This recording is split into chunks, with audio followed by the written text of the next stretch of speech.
Så kom weekenden. Jeg er på vej ud til min kammerat, Robert hedder han. Det kan jeg ikke huske, om jeg fik sagt det. Ud for at undersøge det berømte hus eller område, der er sådan ude i nærheden af ham. Vi har faktisk tænkt os at gøre en ting ud af det, fordi vi tager en tredje kammerat med. Så det skal nok blive sjovt.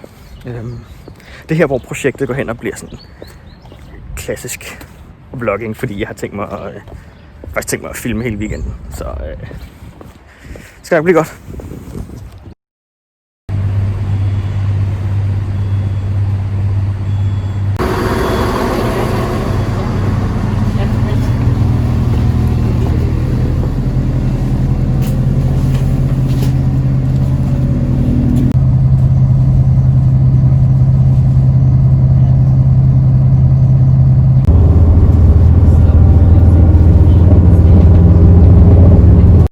Der har vi ham jo! Hey! Philip, hvad så? Hvad så, Thomas? Jeg tror, det bliver albuen. Yes, hvad så?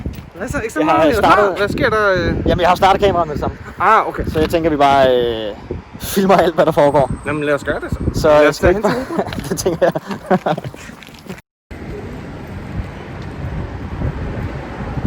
Thomas. Hvorfor? Jeg tænker bare, det er vigtigt at få hverdagsting med. Nå. Men det passer jo selvfølgelig ikke så godt, når du stopper med at snakke det sekund, du trykker optag. Men status er, at vi lige nu venter på bussen. Den er en anelse forsinket. Så vi hyggesnakker. Ikke? Snakker lort.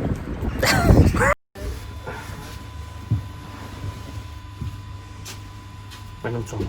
Slår du dig? Ja. Lidt patten.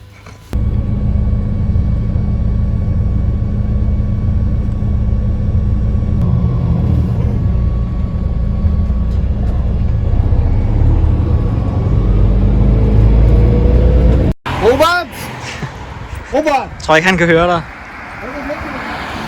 Der har vi ham jo. Robert, hvad så? Hey. Længe siden, mand. Ja, da. Kan vi tage med Nu foden? skal man jo passe på her på dagen.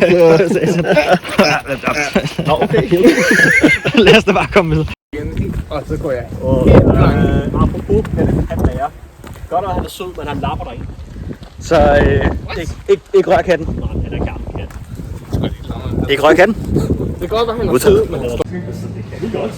Så tager vi det. Det tror jeg også, vi har. hvis jeg ikke må komme ind, så bliver jeg bare... Du må gerne, hvis du gider slæbe rundt på det der inde, men... Du er, og hvor du står og så videre. Nå, jeg bruger det... Der er flere gange, det der snydt mig, fordi... Yes! Hvad med det der? Sæt det bare ud at stå. Det er jo det fede med, at det begynder at blive koldt udenfor. Det er jo gratis køleskab. Det var en han. Det var meget glad han. Okay, nu er det en pause. Nu har vi også bare været på vejen i 3 timer. Så er det weekend. Vi er gået næsten 8.000 steps. Vi ligger her. Ja. Der har vi Netto. Vi går herned, så gør vi ned ved grillen. Yes. Går vi en lille tur, det tager 10 minutter. Så er der Stensby Kirke. Og så kan du se det store område herinde, der er gang med en hestegård. Som er forladt. Det der, det er bare totalt forladt.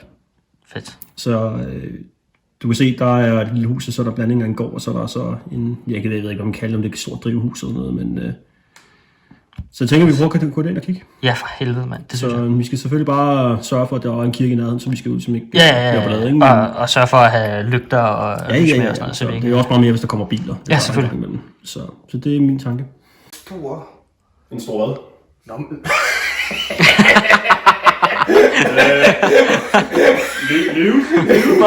Ja. Cykellygte, ikke? Men altså, den er kraftig, og den bliver brugt om natten. Fordi nogle gange, når jeg skal køre derind til Vordingborg alene om natten, så skal jeg kunne se noget. Så den tager med. Det er en meget hyggelig lille crib, du har her. Ja, det er bare min gamerhue. Men skal du lave noget voiceover eller noget som helst, så har jeg til det. Fedt. Jeg kan gøre det super nemt, ikke? Altså hele tiden har rundt med fucking maske på, så er det meget nemt at lave voiceover. Det er rigtigt. Så kan du bare lave nogle mundbevægelser og sådan noget, men ingen ved, hvad du siger alligevel. Jeg kan se masken bevæge sig. Wow! Jesus fucking Christ, det er det mærkeligste, jeg nogensinde har prøvet. Ja, vi er færdige. Vi skal lige stå stille. Fuck, det er underligt. Så skal du rette den lidt, så det bliver helt skarpt. Og nu tager din finger. Ja. Så hernede, Ja. der kan du mærke, der er sådan en slider. Ja. Den kan du slide på, så hvis du slider lidt på den frem og tilbage, så indtil det rammer præcis sweet-punktet i linserne, så det bliver helt skarpt for dig. Ja. Og til at møde Gladys. Er det rigtigt? Ja, og hun slår dig ihjel. Nej, det gør hun ikke. Jo, hun gør. Shit. Jeg skider i buksen. Jeg håber, du har skiftet med så. Ja, det har jeg heldigvis. Godt. Jeg var lidt forberedt. Jeg har også taget med, så for sikkerheds skyld. Så kan jeg låne mine.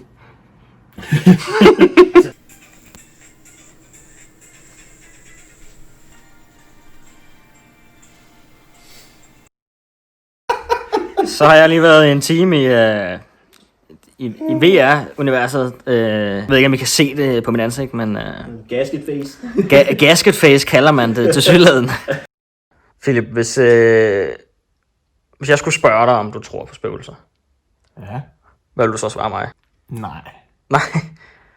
Du tror ikke, der findes noget mellem liv og død? Eller mellem liv og død, det er vel egentlig død. Jeg håber.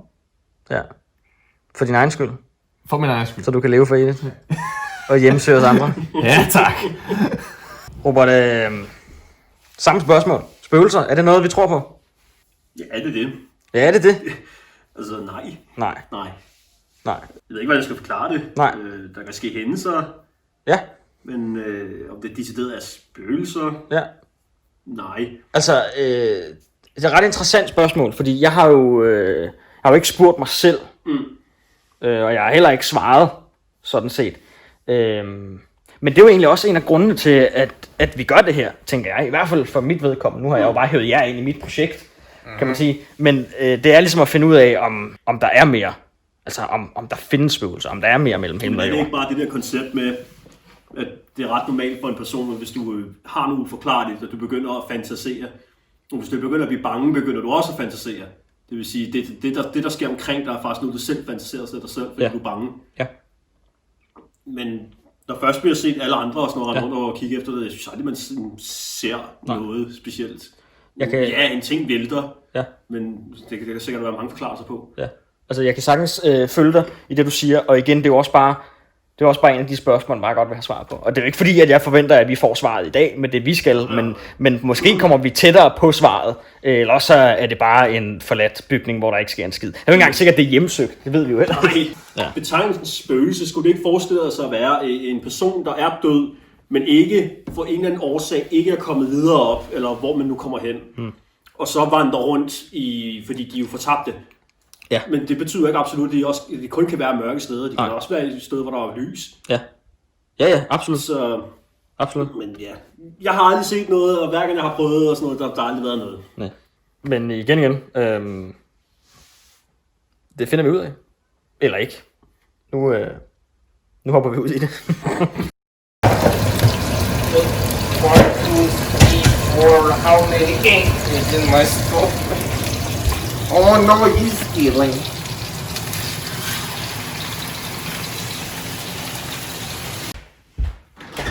Lige en vakser mere. Skal du godt se en? Det har jeg. Skal du ikke have flere? Det har jeg.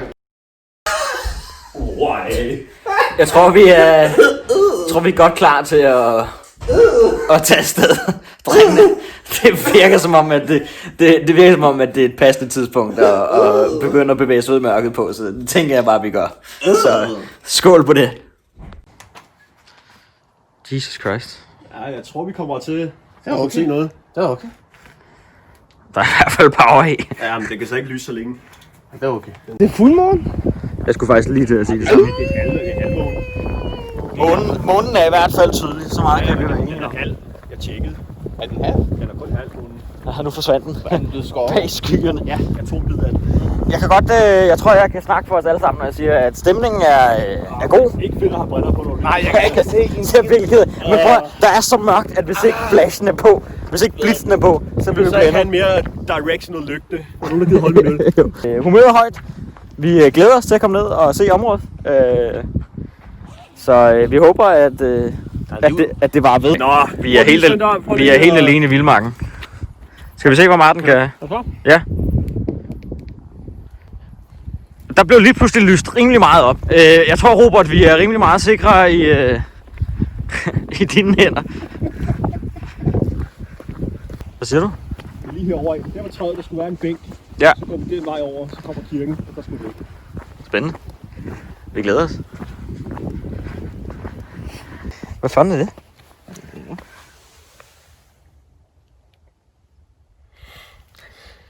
Altså, man kan jo godt se på videoer, at vi har fået noget at drikke, når vi stopper op midt på vejen. Sådan, det var. For at kigge på en orm. Hey, Hvad så? kan du ikke se lyset derude? Nu stopper det. Jo, det er rigtigt. Hold kæft. Det er rigtigt. Hold nu kæft, Robert. Der var jo ikke Det var noget. blåt lys. Så er det dit egen. Det kan være et rådyr. Det er jo lygten. Hvordan mener du med et der var- rådyr? Der var noget. et lys glimt. Nej. Jo. Så er det et hus eller et eller andet. Nej, fordi så vil det... Det kan også være et rådyr. Ja, og... Altså, Prøv at, I prøver bare at wind mig op. Hold nu seriøst, kæft, det er drengene. rigtigt. Der var ikke en skid. Det er rigtigt. Så er der den.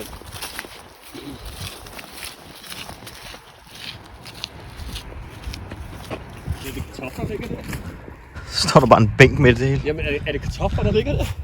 På bænken? Nej, det er svampe, ikke? Det ligner kartofler. Nej, det er, bare, sgu da en svamp. er det ikke bare svampe? Der vokser svampe. Nej, det er sten, du. Det er gyldne sten. Hvad fanden sker der? Har du plantet dem, Robert? Du vidste, vi skulle ned og kigge på hus. Så du har plantet dem? Jeg troede, det ligner en kartoffel med svamp på. Men det er en sten. Det er faktisk lidt underligt. Er der noget satanisk ved gyldne sten? er det et tegn på, hvad der skal ske? Døde. Shit, mand. Hold kæft. Så det er kirken, vi kan se ude i horisonten, Robert? Kan du ikke se den? Jo. Der er klokketårn. Altså, jo. Jeg kan godt se, der er... Du kan se lys. Der er en skikkelse af et eller andet. Selve kirken. Ja. Er det huset? Ja. Det er alligevel lidt klamt. Og så bliver... Altså, nu er det ikke fordi, jeg skal male fanden på væggen, vel? Men kameraet bliver en lille smule out of focus. Det er sekund, jeg peger den over mod huset. Altså, sådan udefra, ikke? Der ligner det jo bare en gammel bygning. Men, 25. men den er eftersigende forladt. Ved du, hvor længe? Det ved jeg faktisk ikke noget. Men det er i hvert fald nogle år. Ikke mange år, men nogle år. Hvorfor den ikke blevet solgt? Måske er det sådan, du ved... Jeg tror ikke, at folk ved det. Altså, vi vil med det. Er det værd at købe og så bruge en masse millioner for at sætte det i stand? Og du er sikker på, at der ikke bor nogen derinde, ikke? Det kan jeg ikke svare på. Det ved jeg ikke. Okay. Det tænker Det eneste, jeg kan se, det er, at det er tomt. Ja. Og det ser rimelig forladt ud. Altså, det er jo gruet af helvede til. Det tænker jeg, vi finder ud af. Ja. Ej, jeg er sgu da ikke bange endnu. Det er en lille smule creepy, det der.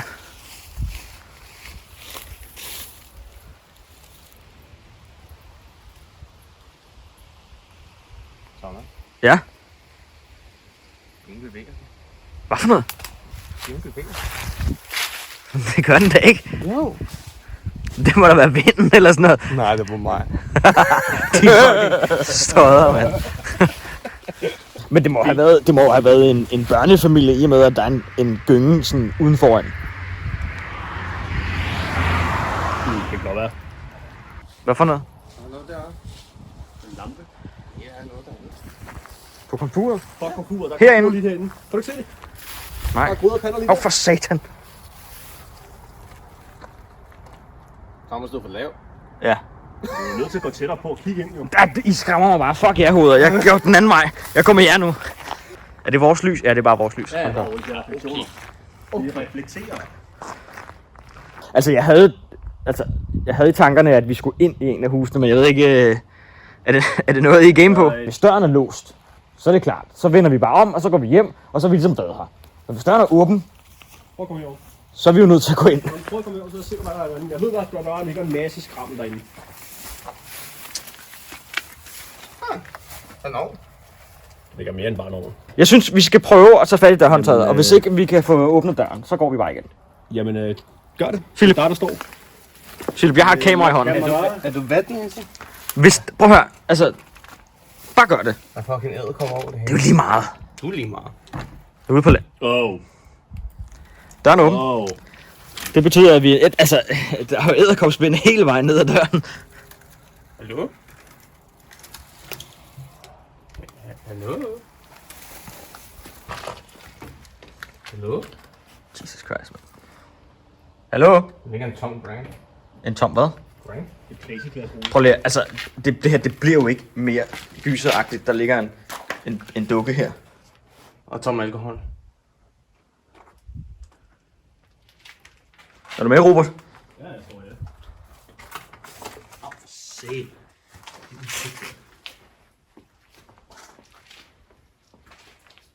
Der er et hul i loftet, mand. Ej, fedt. Det er hvad jeg har behov på. Robert, prøv lige at lyse op der. Er der hul i loftet? Ja. Hallo?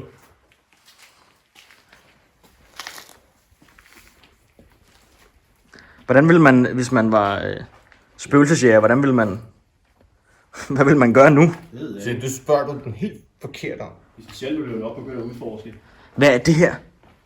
Det der. Det Jeg kan ikke huske, den plante. potpourri. Ja, det går ud over det hele, mand. Jesus Christ, mand. Der er nogen, der har flyttet tingene herind, og så bare det der gang.